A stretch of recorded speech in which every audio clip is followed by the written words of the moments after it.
आने वाली पीढ़ी को यह बताया कि जहां भी गलत हो रहा है उसके खिलाफ आवाज उठाइएगा, अपनी आवाजों को बुलंद करें, चाहे वो कोई भी हो। अकेला अगर कोई चलता है तो वो कुछ नहीं कर पाता। गुलबर्गा शहर के तमाम फिक्रमंद सोशल वर्कर, पॉलिटिशियंस, लीडर्स, जिन्होंने जिस तरीके से वसीम साहब का साथ देकर हर मसले को कामयाब किया है, ये आप लोगों की जीत है। जितने गुलबर्गा हेडलाइंस के व्यूअर्स हैं, ये उनकी जीत है। ये कहना चाहता हूं कि मंजिल से आगे बढ़कर मंजिल तलाश कर, मिल जाए तुझको दरिया तो समंदर तलाश कर, शीशा तो टूटता है पत्थर की चोट से, पत्थर ही टूट जाए वो शीशा तलाश कर।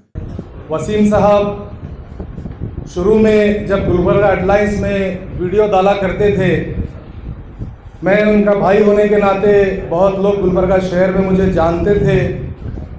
बहुत सारे कॉल्स मुझे शुरू में वीडियो डिलीट करने के लिए आते थे कि आपके छोटे भाई हैं, आप बोलो हमारा ऐसा ऐसा वीडियो डाले, हम उसको करेक्ट करेंगे, आप वो वीडियो डिलीट करने लगा। वो वक्त था और आज ऐसा वक्त उन्होंने लाया है कि आज मुझे कोई वीडियो डिलीट करने के लिए फ़ोन नहीं करते, क्योंकि सब जानते हैं गुलबर्गा हेडलाइंस चैनल पे कोई वीडियो आता है तो उसके बाद उसका जवाब आप दे सकते हैं, उसे डिलीट नहीं करा सकते।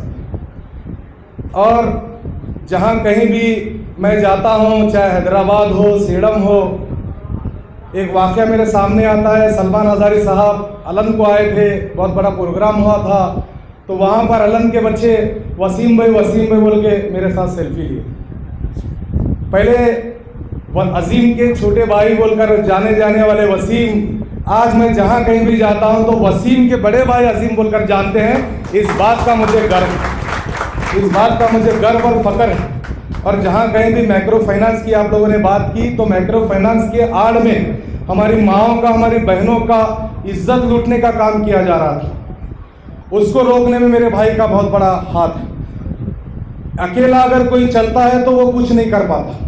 गुलबर्गा शहर के तमाम फिक्रमंद सोशल वर्कर, पॉलिटिशियंस, लीडर्स, जिन्होंने जिस तरीके से वसीम साहब का साथ देकर हर मसले को कामयाब किया है, ये आप लोगों की जीत है। जितने गुलबर्गा हेडलाइंस के व्यूअर्स हैं, ये उनकी जीत है।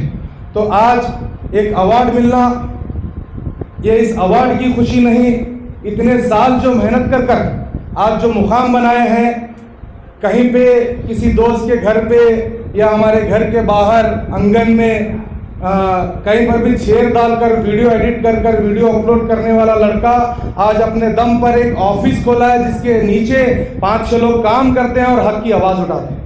मैं फिर एक बार वसीम साहब को उनके काम की बुनियाद पर, और ख़ास तौर पे खासियत का मामला भी गुलबर्गा शहर में आया था, यानी कि मैं कहना ये चाहता हूँ, आप सभी लोगों ने कहा शाहीन बाग, CA NRC का मसला हो, माइक्रो फाइनेंस का मसला हो, या एरिया में डेवलपमेंट्स के मसले हो।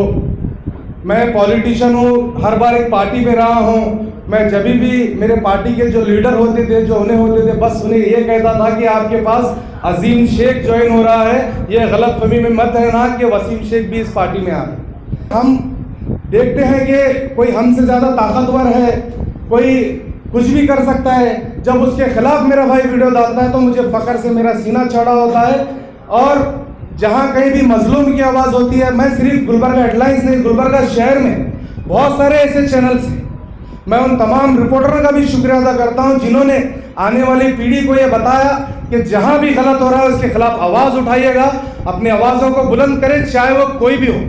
और अल्हम्दुलिल्लाह हमारी कौम में वो ताकत है कि हम सिर्फ अल्लाह रब्बुल इज़्ज़त के सिवा किसी से नहीं डरते। इसी तरीके से आप सभी लोग इस मंच के माध्यम से, मैं तमाम गुलबर्गा के ही नहीं, जितने भी लोग सोशल मीडिया पर आवाज़ उठाना आज देखते हैं, गोदी मीडिया किस तरीके से काम कर रही है, किसके दबाव में आके काम कर रही है।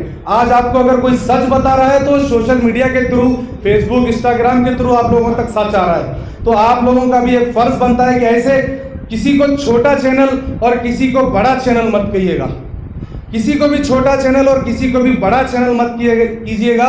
उसके व्यूवर्स और उसके लाइक्स, उसके शेयर्स को देख के उसे जज मत कीजिएगा। वो किस बुनियाद पे काम कर रहा है उसे देखकर उसे जज कीजिएगा। शुक्रिया, जज़ाकल्लाह खैर।